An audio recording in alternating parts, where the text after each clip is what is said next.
来，我们接下来下一题，感冒、气喘、咳嗽。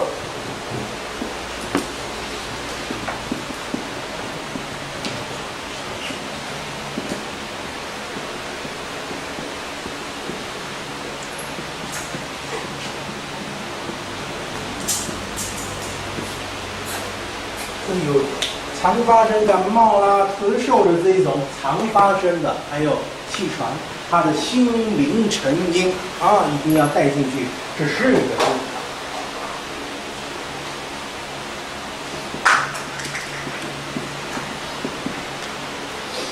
如果会热的，电风扇稍微再注意一下啊。或是2楼还有电风扇，可以拿下来。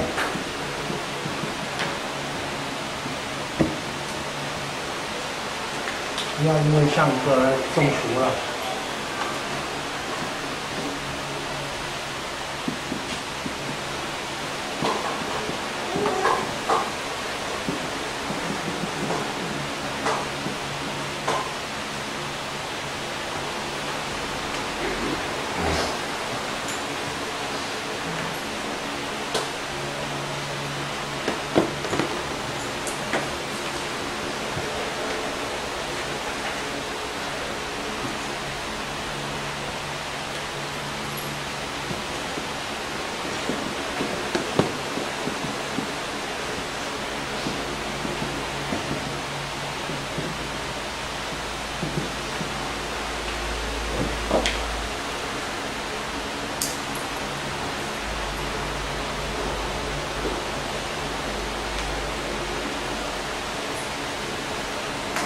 最热的要讲一下哦，还有风扇2楼，然后看是要从哪边吹，要不然的话，它中间会比较热。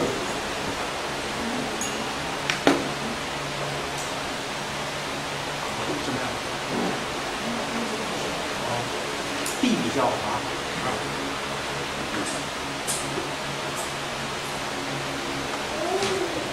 常常发生的感冒、气喘、咳嗽，这个就是什么？要求、限制、过度的呵护所造成的，这种爱叫做什么？自喜之爱啊！孩子也内心会失落、愤怒啊，这些都是要求、限制、过度呵护、失落、愤怒，这种叫做自喜的爱。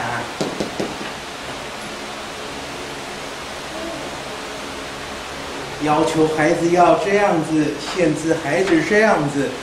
孩子，你不能这样子，你会生病；你不能这样子，你会感冒；你不能这样子，你会跌倒；你不能这样子，你会受伤。父母亲都把孩子当成是心头上的一块肉，可是相对过度的呵护、要求和限制，反而就会造成孩子有这些问题，很容易感冒、咳嗽。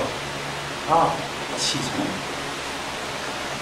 常常在讲啊，我的孩子，你不能这样子，天气太热了不行，这会中暑；天气太热不能出去玩，你不要赤脚，会受伤，这个地有细菌，你不要穿得太薄，加一件外套会感冒，你不要怎么样，你不要怎么样。父母亲给予孩子的，或是父母亲对他自己的父母亲给予的都是这样的，你不能怎么样，你不要怎么样，这个叫做自喜的爱，过度的呵护啊。那我们讲的失落、愤怒呢，也是人在心情不好，或是我们在发脾气的时候、哭泣的时候，哪边最不舒服？肺部。哭泣完的时候做什么？吐口气嘛，对不对？缺氧，肺部的容量不足了。那发脾气的时候，哪边用的力气最大？肺部。为什么？肺活量要大嘛，才吵得赢人家。肺活量太小，吵不赢人家。所以这个就是为什么心灵成因就是这样子。所以这一种爱，我们称为自喜的爱。想一想，你有父母亲的，你有孩子的，你们给予的是这样子的，孩子会常发生这一些问题的。想一想吧。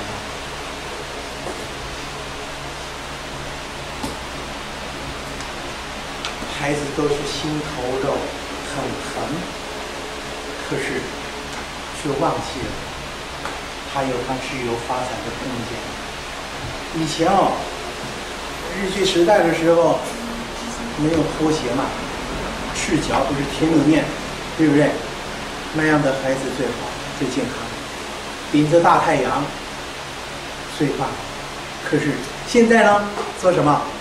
不行，晒伤了，中暑了，不行，吹冷气了。结果导致于现在的孩子每个都一直有问题。什么问题？常发生感冒、气喘、咳嗽，这些都来自于什么？这些生气产品，因为父母亲过度的呵护了，孩子跌跤了，赶快跑过去，打什么？打地板啊！他不会讲话最可怜了，可是却忘记了训练孩子资格爬起来，训练孩子资格去面对他自己的问题。父母亲不做这样子，结果孩子以后发生的问题做什么？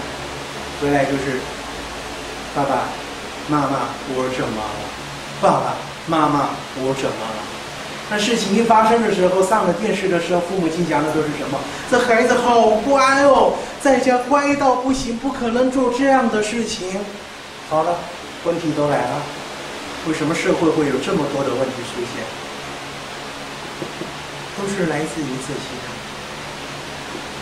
懂我的意思？所以你们有孩子的，或是你们有家长的，想一想，为什么会一直反复有这样的问题出现？那当有这样的问题出现的时候，怎么解决？想一想，你是不是给孩子的要求、限制、过度的呵护太多了？孩子，你不能这样子，你应该要怎么样？你应该要怎么样？怕的是什么？跌跤、摔伤，可能喝水怕会呛到，吃饭怕会噎到，都是这一些。孩子一轻微有什么时候怎么办？开始慌了急了。每个人都在成长，孩子也有他成长的条件，所以没有经过这样的磨练，孩子在社会上不能跟人家立足嘞。怪的是谁？父母亲给予的过度呵护，还有要求限制，那孩子会造成什么？他的失落跟愤怒都来了。有没有发现？所以啦，记得想一想，你们给予孩子是不是这样子？当如果是这样的时候，你的孩子除了带着这些问题，再来，他对长辈的反抗能力就大了。这是相辅相成的，也是孩子开始在做反扑的时候，懂意思吧？有没有问题？好，来。